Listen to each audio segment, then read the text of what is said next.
Es un honor dar continuidad al panel anterior, integrado por prestigiosísimos representantes de la prensa de los Estados Unidos. De ese panel se queda con nosotros David Chabern. David es el director ejecutivo y presidente de la News Media Alliance, la asociación de los medios periodísticos de los Estados Unidos. Tiene estudios en The McDonough School of Business de la Georgetown University. Desde hace 4 años es el presidente y CEO de la News Media Alliance, experto en estrategia, operaciones, comunicaciones, relaciones gubernamentales, gestión de crisis, organizaciones sin fines de lucro y negocios internacionales. Fue presidente del Centro de Cámaras de Estados Unidos para el Avance Tecnológico y la Innovación en San Francisco y Washington, D.C. Y luego tendremos también a Eric Iriarte. Eric es abogado peruano, máster en Ciencias Políticas y Gobierno, con mención en Políticas Públicas y Gestión Pública por la Pontificia Universidad Católica de Perú. Fue el primer General Manager de la LACTDL, delegado por el Perú para coordinar el grupo de trabajo sobre marco regulatorio de la Sociedad de la Información y de la Internet Governance de la plataforma ILAC y socio principal del estudio de abogados Iriarte y Asociado. Para comenzar, quería referirme de alguna manera al principio que da base a esta mesa, que tiene que ver con la aprobación que hicimos hace un año en nuestra Asamblea de Salta de la Declaración de Salta. Ustedes recuerdan que entre los principios de esa declaración, los 13 principios, casi de manera premonitoria, diría yo, aprobamos lo que se llamó el principio 12, que tiene que ver con la distribución balanceada de beneficios entre los distintos actores del ecosistema digital. Todos nosotros sabemos, y creo que en el panel anterior quedó de manifiesto, que el periodismo de calidad es un periodismo caro, y lo que vemos muchas veces es que el contenido que generamos los medios, que tratamos de hacer periodismo profesional y de calidad, es aprovechado muchas veces por otros actores del ecosistema que obtienen beneficios directos e indirectos que no se comparten adecuadamente con los medios de comunicación que generan esos contenidos. De alguna manera esto fue establecido, fue recogido por ese principio 12 de la Declaración de Salta, que no está de más recordar, sostiene los actores del ecosistema digital deben lograr un balance adecuado entre la libertad de expresión, los derechos de autor y la propiedad intelectual, así como respecto a los beneficios que puedan generar los contenidos en dicho ecosistema. También deben evitar prácticas abusivas que puedan afectar la competencia, la innovación y el libre flujo de la información. Un poco en las reuniones del Comité Ejecutivo de la CIP venimos charlando en la necesidad de empezar a debatir cada uno de los 13 principios de la Declaración de Salta y empezar a generar conversaciones en nuestra entidad y en otras instituciones respecto del impacto que tienen estos principios, tanto en términos de negocios como en términos de jurisprudencia y en términos de regulación en todos los países que son miembros de la CIP y también mirando ejemplos extra Latinoamérica o extra Interamérica. Entonces, la idea de invitarlo a David y también a Eric tiene que ver con un poco compartir estas experiencias o lo que se está planteando en la industria en términos de propiedad intelectual y compartición de beneficios con las plataformas, más allá de los países que son miembros de la CIP. En el último año se dieron 4 hechos que me parece importante tener en cuenta para lanzar un poco este debate. Primero, se aprobó en el mes de marzo la Directiva Europea sobre Derechos de Autor en la Era Digital, que reconoció por primera vez la obligación de las plataformas de celebrar acuerdos de licencia con los medios y de reconocer el valor de estos contenidos y compartir con ellos los beneficios. Obviamente esta directiva no es de aplicación inmediata, sino que obliga a que cada país miembro de la Unión Europea dicte una legislación local en cada uno de esos países a tono con la directiva. El segundo hecho que se dio fue empezaron a aparecer leyes en los países de la Unión Europea que empezaron a llevar al ordenamiento nacional la directiva. El primer caso es el caso de la ley francesa, que se conoció hace poco más de un mes, que es la primera legislación nacional que reconoce el derecho de autor a los medios de comunicación y la obligación de las plataformas por tener que cumplir ese derecho. El tercer hecho que se dio desde la declaración de Salta a nivel mundial fueron dictámenes e investigaciones que comienzan a surgir de autoridades antitrust de diversos países respecto de la posición dominante de las plataformas en el mercado publicitario y también del uso gratuito que hacen de los contenidos. Yo me tomé el atrevimiento de solamente traer a colación Australia, que después de 18 meses, la Comisión Australiana de Competencia y Consumo elevó un informe sobre las plataformas tecnológicas que sostiene entre los párrafos la creación de una oficina para investigar y vigilar los mercados en los que operan las plataformas y la necesidad de establecer parámetros para que las plataformas distribuyan los ingresos que generan directa o indirectamente de los medios y la creación de un código de conducta que regule las relaciones entre plataformas y medios. O sea, tercer punto, lo que empieza a aparecer de las autoridades antitrust a nivel mundial. Y finalmente, y con esto ya le doy la palabra a David, lo que nos hemos centrado en los últimos meses es que la asociación que preside David, la News Media Alliance, ha pedido formalmente al Congreso de ese país que los autorice a negociar colectivamente, en conjunto, todos los diarios de Estados Unidos, con las plataformas un esquema de compartición de beneficios. Queremos que David nos cuente en qué estado está ese pedido formal que le hicieron al Congreso y también que nos cuente los alcances de un informe que generó mucho ruido en nuestra industria, que se dio a conocer hace alrededor de 3 meses, de la News Media Alliance, que por supuesto se difundió en los principales diarios del mundo, respecto de una investigación que hizo la News Media Alliance sobre el aporte económico que le hace la industria periodística a una de las plataformas más importantes que es Google. El número al que llegó la News Media Alliance es que en el año 2018 los medios periodísticos le habían generado a Google un beneficio o un ingreso de 4.700 millones de dólares, 4,7 billones en términos sajones. Así que le doy entonces la palabra a David para que nos cuente en qué estado están todas estas cuestiones. Well, that is quite an introduction over many important issues. Let me start by describing a common challenge that we all have, which is, to a large degree, copyright and content protection for news is underdeveloped compared to other kinds of content. One of the things that happened with an industry that owned its distribution is you didn't have to worry as much about copyright because essentially you controlled who received the content and who didn't. And in a distributed digital world, it becomes central. What is your content? What rights do you have to it? What are the legal precedents? And how's it to be compensated? And again, the analogies are not perfect, but the music business faced this essentially 100 years ago and had to develop whole new systems for deciding how composers got compensated versus publishers versus musicians, what radio had to do, what TV, and it involved lots of choices about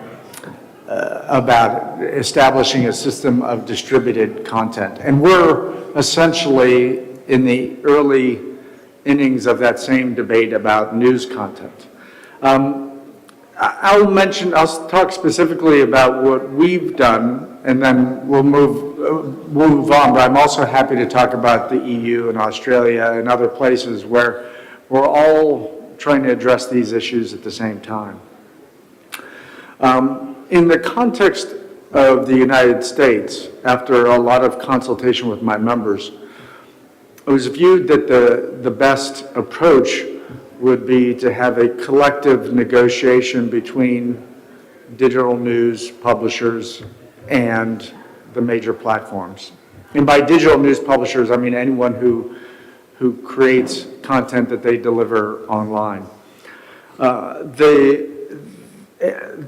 The perversity of our antitrust laws is that actually those laws protect Google and Facebook from us in deep irony.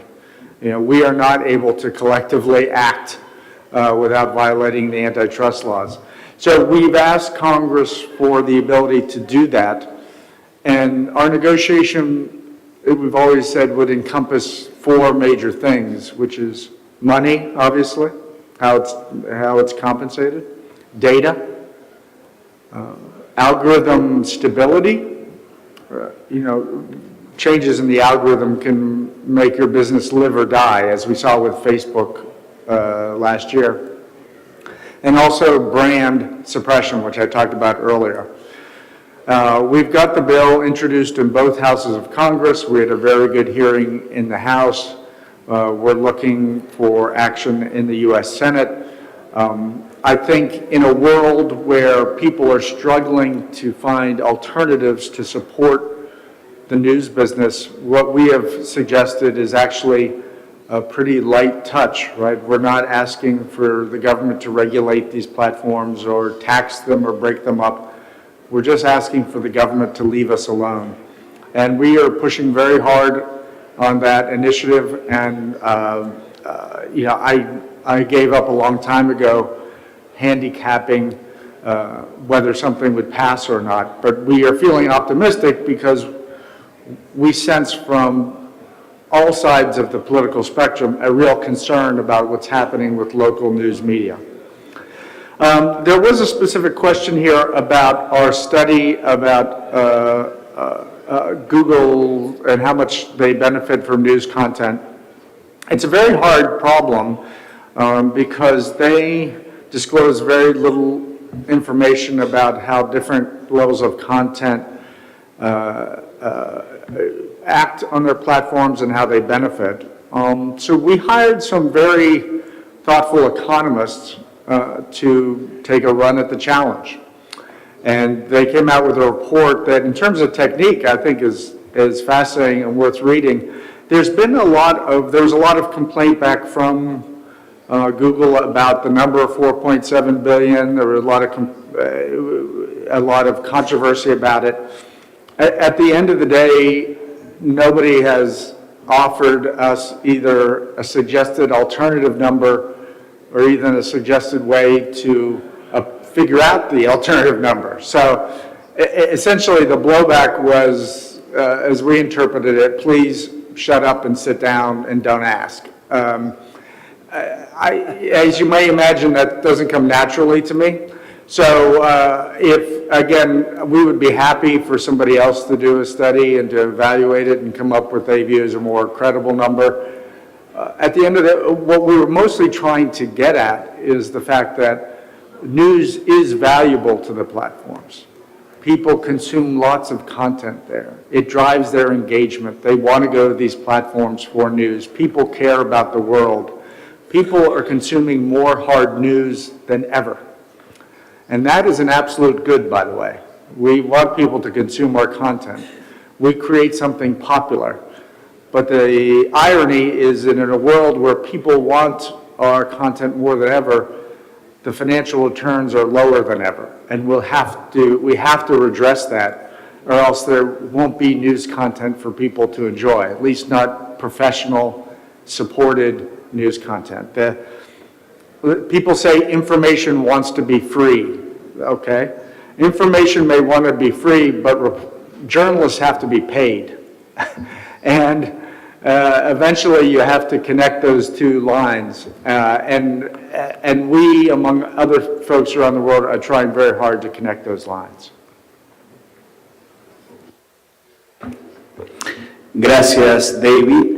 Luego voy a preguntarte más adelante qué opinas de la estrategia que llevaron adelante los medios europeos que desembocó en la directiva y en leyes como la que está apareciendo ahora en Francia.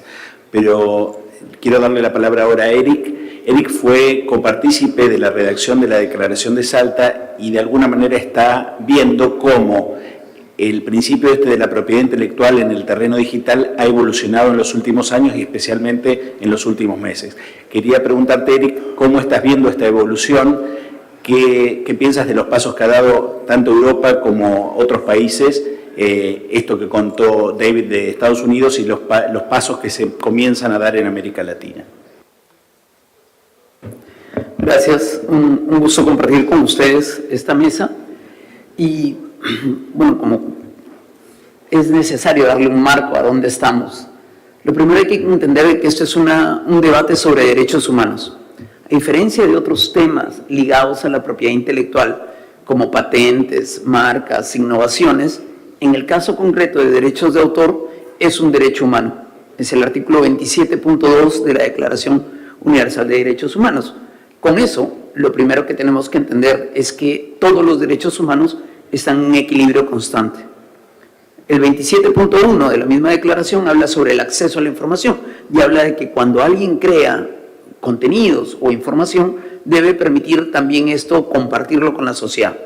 Pero el 27.2 inmediatamente dice, pero hay que reconocerle a las personas sus creaciones y por ende sus ganancias que pudieran tener por lo mismo.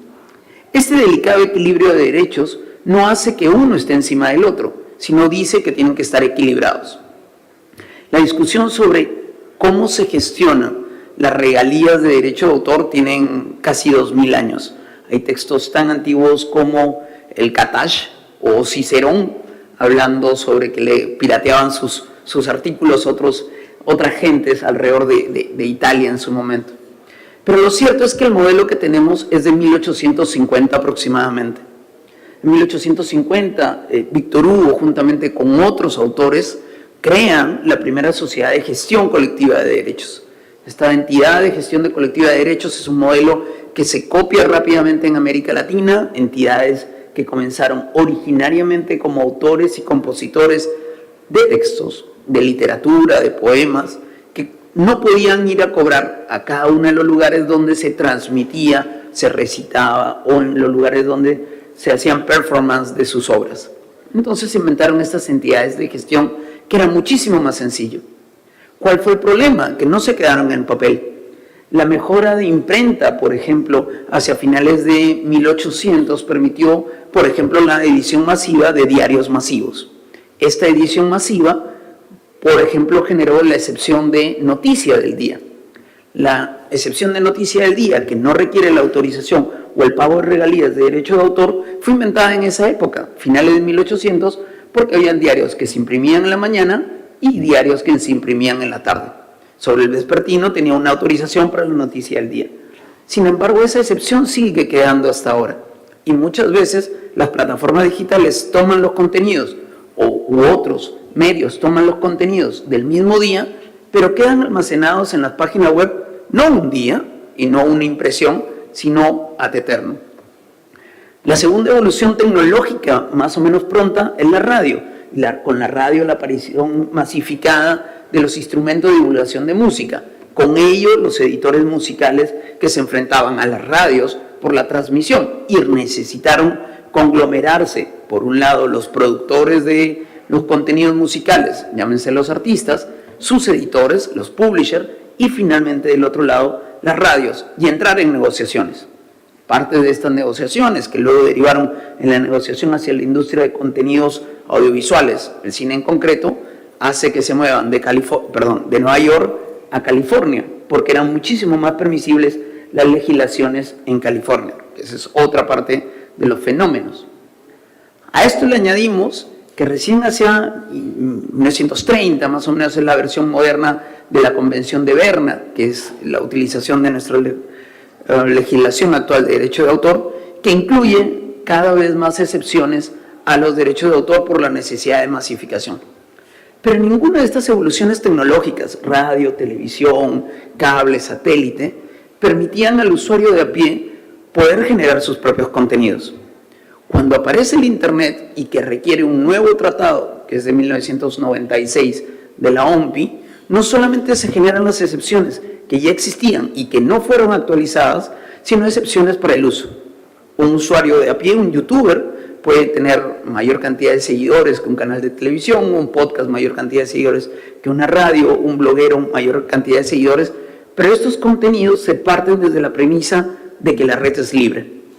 Una premisa no necesariamente correcta, sino que todo contenido colocado en la red es posible de ser utilizado porque quien lo colocó presume de que el otro lo va a utilizar, al menos con otra de las excepciones, que es la excepción de citado de fuente. Si tú citas la fuente, en teoría no deberías pagar una regalía, pero tampoco se espera que sea una citación textual, una transcripción, sino tan solo un párrafo o alguna referencia. Pueden aquí trabajar largamente la discusión sobre el vaciado de notas, que es la misma nota, cambiado del orden de los párrafos o utilizando las mismas ideas, pero donde la creación intelectual es la originaria, como una obra derivada. Entonces, esta conceptualización con usuarios todo el tiempo pudiendo producir contenidos hace un entendimiento general de lo que está en la red es de acceso libre. Hace poco me comentaban de que un presidente de un país hizo una declaración basada en una fotografía, si no pagó los derechos de autor de las fotografías. De hecho, habrá que ver si logran que los paguen, porque lo bajaron de internet, literalmente, las fotos, y nunca le preguntaron si había que pagar derecho de autor. No se preocupen, no solamente le pasó a un presidente, a diversos medios en la región le han acontecido denuncias por derecho de autor por utilizar indebidamente contenidos. Pero ¿qué pasa cuando los contenidos son de estas entidades y son utilizados indebidamente por terceros? Llámense otros medios, llámense personas que no tienen derechos o llámense plataformas digitales. Y aquí es donde comenzamos a encontrar el tema del derecho humano, de la creación, que tiene una regalía necesaria, y cómo se puede llegar a cobrar dicha regalía si no es a través de mecanismos de negociación. El problema es que mientras que Europa, los países están unificados y pueden desarrollar una legislación supranacional relativamente pronta y común a todos, o en Estados Unidos negociar desde los medios asociados, porque es un país, un medio, y donde geográficamente están la mayoría de las plataformas, ¿cómo le hacemos en América Latina, donde no tenemos legislación unificada en nuestros países, donde estamos dispersos comunidad y donde muchas de las entidades, plataformas que gestionan estos contenidos que tienen relación con nosotros, no se encuentran geográficamente? Entonces no es sencillo, no es simplemente una solución de cortar y pegar lo que se hizo en Europa, que pudiera hacerse a nivel andino, por ejemplo, que ya tenemos algún desarrollo normativo, o copiar la solución de Estados Unidos, porque no tenemos contra quién negociar. Si alguien le pregunta cómo negociamos con Twitter, ¿cómo le negociamos con Twitter? ¿A dónde le vamos si le tocamos la puerta? O con Facebook, bueno, o con Google. Exactamente, ¿con quién negociamos?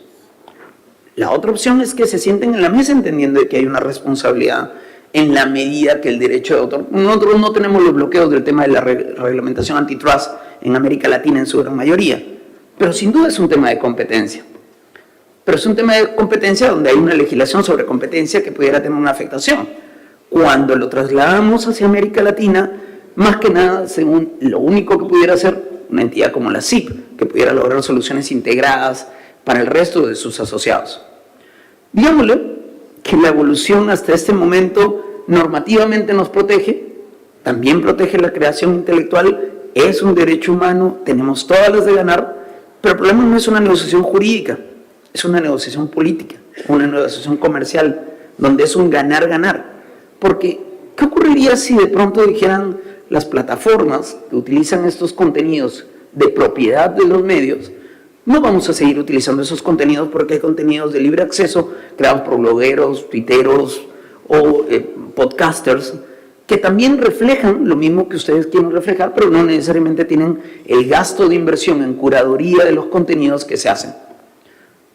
Más que preguntas que respuestas, pero posiblemente las respuestas vayan a encontrarse en un mecanismo integrado de negociación muy similar a lo que ha ocurrido en Estados Unidos, pero con otras dimensiones de negociación, porque no son las mismas realidades de negociación colectiva que vamos a enfrentar.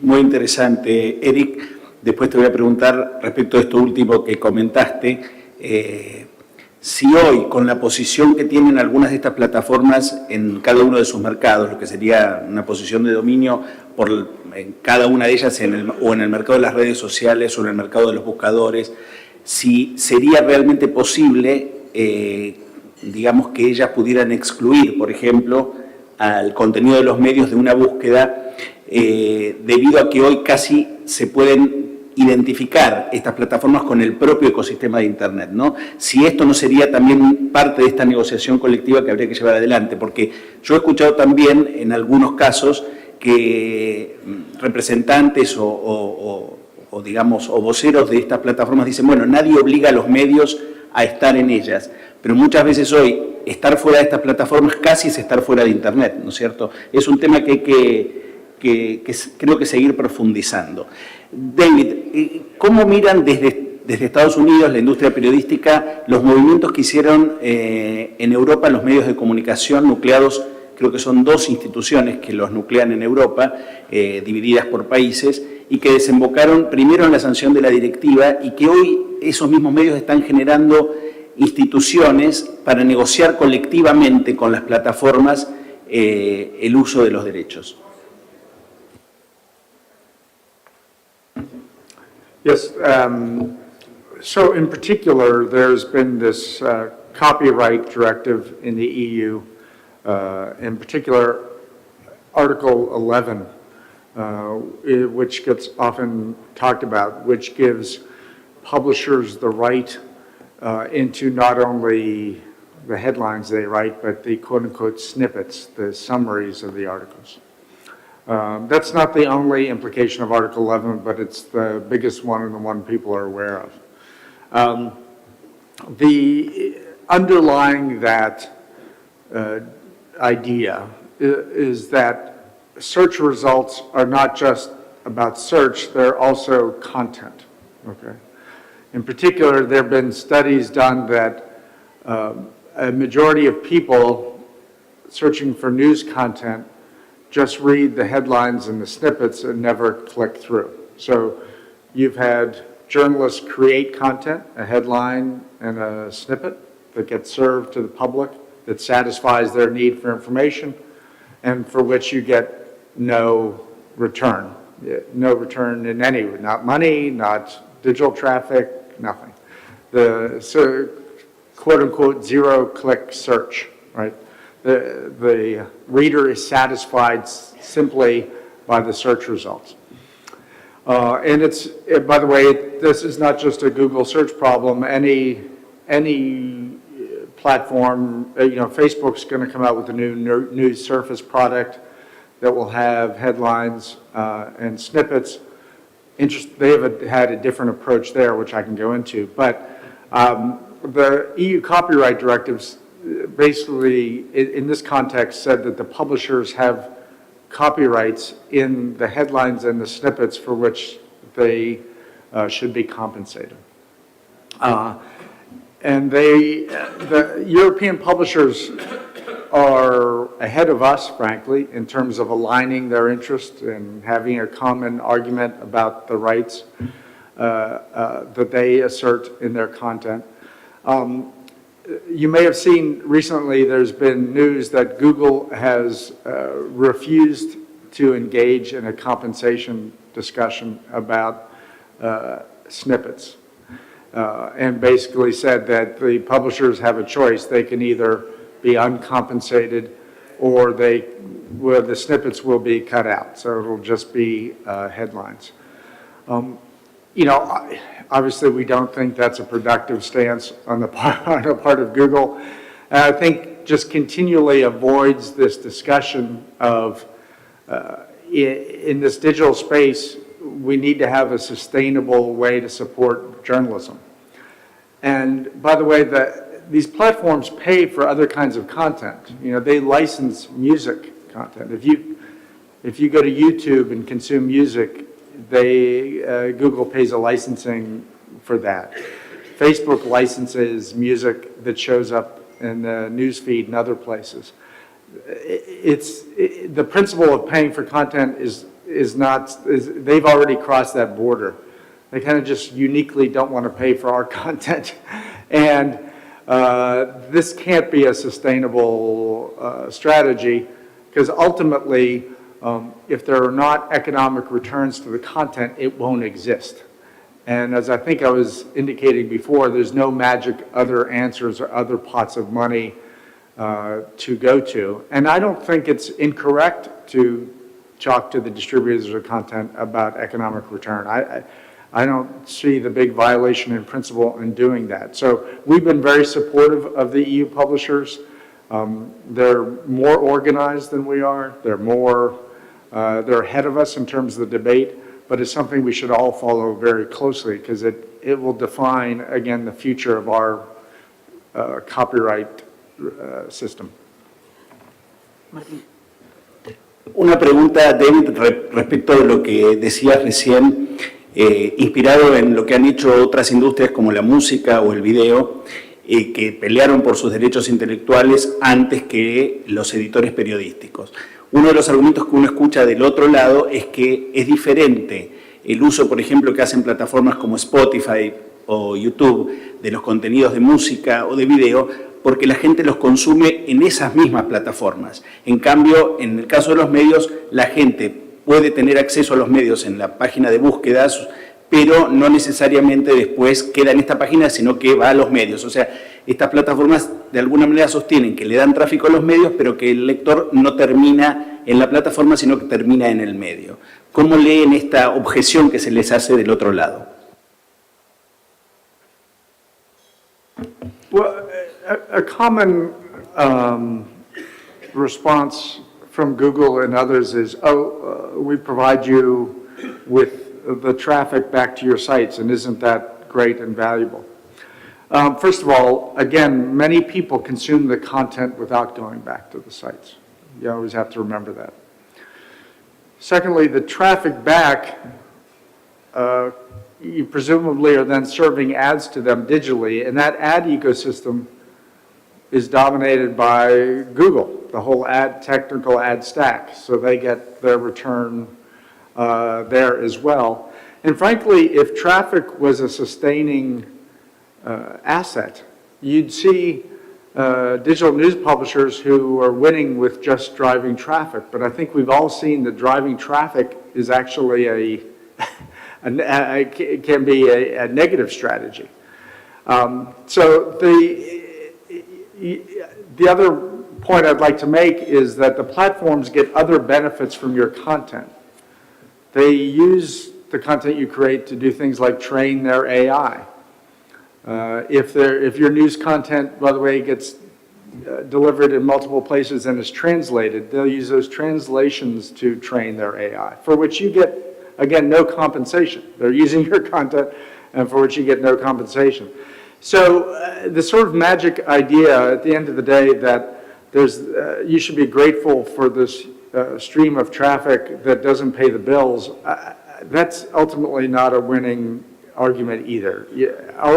The question is, are we going to have journalism or aren't we, collectively? And I think the collective answer has to be yes.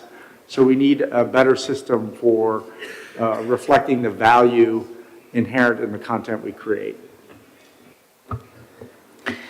Eric, por tu conocimiento del mercado latinoamericano y sobre todo los marcos jurídicos, ¿cuál te parece que puede ser una estrategia de la industria periodística en Latinoamérica para sentar a la mesa a las plataformas y empezar una negociación que tenga que ver con el reconocimiento y el cumplimiento no solo del principio 12 de la Declaración de Salta, sino de las leyes de propiedad intelectual que, según tengo entendido por muchos especialistas, hoy ya habilitarían, incluso las viejas leyes de propiedad intelectual en muchos casos, esta discusión? A ver, voy a separar en tres pedazos muy claros este tema. El primero es que la idea de industrias creativas, donde se incluye a la prensa, es una cadena de contratos de derecho de autor.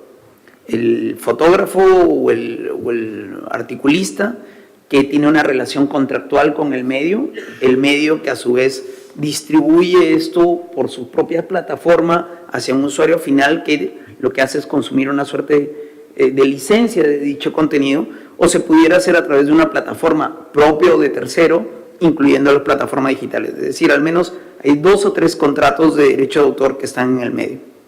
Segundo, que la legislación de derecho de autor es la misma legislación que le permite a la industria de la música, del cine, del teatro, sacar regalías de las mismas plataformas con las cuales se está hablando. Es más, es la misma legislación en América Latina y en Europa para el mismo tema de derecho de autor. O sea, el convenio de Berna y su mejora en el año 96 de parte de los tratados zombie. No es que sea una legislación diferente. Diferente es la legislación norteamericana, que aunque basada también en la conceptualización de Berna, tiene un modelo que es el copyright, que no es exactamente lo mismo que nuestro derecho de autor. Y aún así, teniendo la misma legislación que Europa, lo que tenemos es una realidad política diferente en nuestros países. Pero entonces, ¿por qué entidades como CISAC, como ABDAI, como ASCAP, como SAICO, las diversas entidades de gestión colectiva de música en nuestros respectivos países se han logrado negociar, por ejemplo, con YouTube o con Spotify para el pago de regalías? Porque tienen entidades globales tipo CISAC o tienen suficiente fuerza de poner a la mesa a negociar. Pero es que ellos tienen además una presunción en la mayoría de nuestras legislaciones.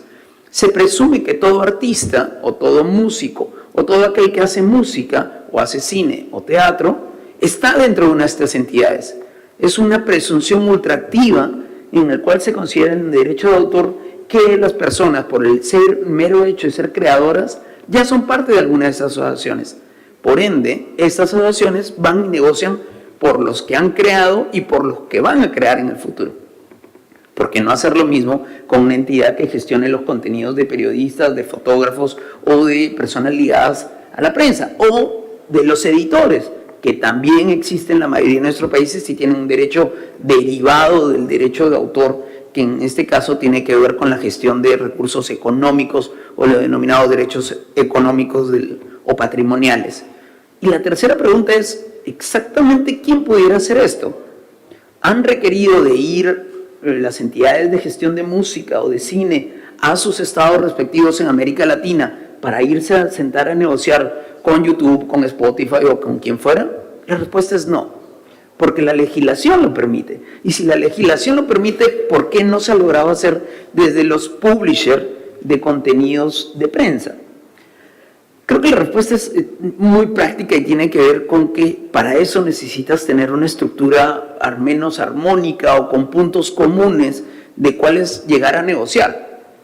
Yo creo que si eso existiera, no solamente las plataformas les va a interesar negociar, porque ya lo están haciendo en Europa exactamente para lo mismo, con la misma legislación que ha sido utilizado para otras cosas.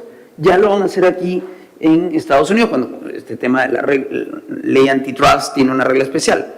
No debería haber diferencia para América Latina para poderlo realizar. De nuevo, depende más que nada de una estructura propia que logre que las plataformas, grandes y pequeñas, porque no son solamente Google, Facebook o Amazon o quien fuera, también son algunas más pequeñas, y también del lado de aquí, de cómo reconocemos los derechos de esos productores de contenidos que no son los editores, sino que son los periodistas de a pie, los fotógrafos de a pie, que también tienen sus derechos. Y ahí hay toda una discusión diferente de traslación de estas responsabilidades. Gracias, Eric. David, a propósito de tu última intervención, quería preguntarte, justamente cuando hablamos de los beneficios indirectos que a veces obtienen las plataformas por parte de los medios, en este estudio que ustedes realizaron de la News Media Alliance, determinaron, además de la cuestión económica, determinaron que había una creciente utilización por parte de Google de las noticias como un elemento para que la gente se mantuviera en la plataforma y generara mayor interés. O sea, que había crecido la cantidad de noticias en la página principal de Google en los últimos 10 años. ¿Podés profundizar esto? I'm trying to recall. I don't know that I have an answer for you on that specific question. What we do know is that news drives a lot of engagement. People are curious about the world in which they live and the communities in which they live. And for example, ideas that younger people don't consume hard news are flatly false. They actually consume much more hard news than we did at their age because it's so available. It's so easy to get. And take any topic of the day, from the political events in your countries or what's happening with our president, you get a lot of engagement from people of all ages, particularly young people. So I think news is a very important business driver for the platforms. But more broadly, again, news is not just content. If we accept the idea that news will just be wiped off the face of the map as a necessary victim of technological change, then we'd all have to also accept the outcome of that, which is not real journalism in the world, means we're destroying our civic society. So the future of the news business is obviously going to be very different than it was, very different than it is today. But until we come up with a sustainable system to return value back to publishers, we are running tremendous risks with what happens in our communities. And there's no reason for that. We should collectively be able to solve this solvable problem. Una pregunta adicional, David. ¿Cómo está el estado de situación del pedido que hicieron al Congreso para la negociación colectiva, en primer término? Y segundo, ¿cómo recibió la industria dos anuncios bastante recientes de dos plataformas importantes? Una que viene a cuento con algo que siempre se discute en estos foros, como el de la CIP y otros, respecto de la transparencia o no del algoritmo, por ejemplo, del buscador a la hora de posicionar o no determinadas noticias o determinados medios. Ha habido un anuncio de Richard Greengrass, que es el vicepresidente de medios de Google, respecto de que se va a priorizar en el algoritmo el periodismo o los contenidos periodísticos originales producidos por medios, digamos, con un tracking de experiencia y de prestigio. Y dos, este lanzamiento que ha hecho Facebook de una solapa donde va a incorporar noticias de determinados medios pagándoles, en este caso, por incorporar ese contenido a los medios. Great, thank you. Let me talk about each separately. So Google announced recently that they would give credit or priority in their algorithms to original reporting.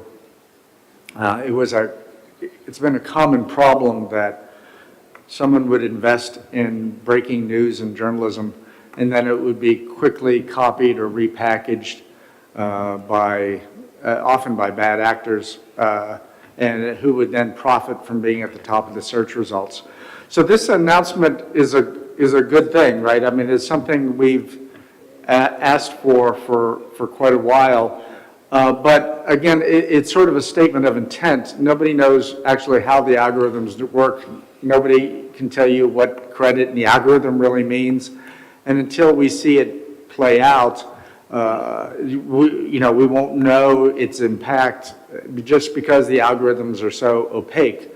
And it does show you the kind of almost government-like role that the platforms play, and that we've had to ask for this and make arguments, and eventually they make some rulemaking where they change their rules.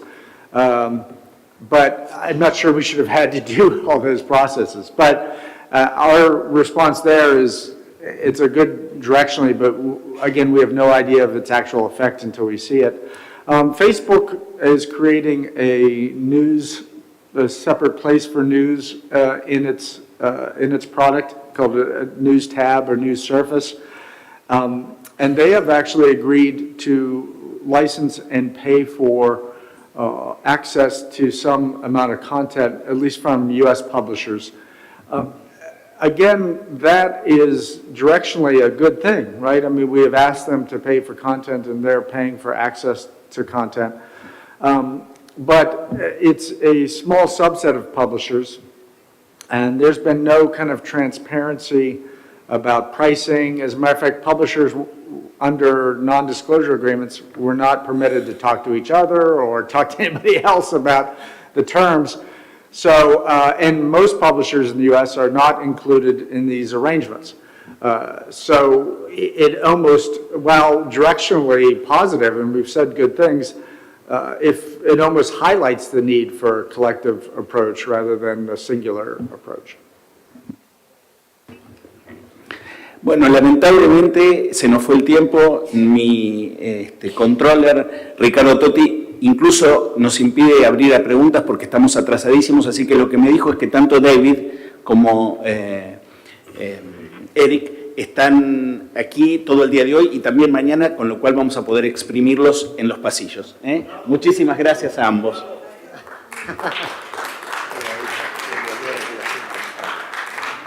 Un comentario, sí.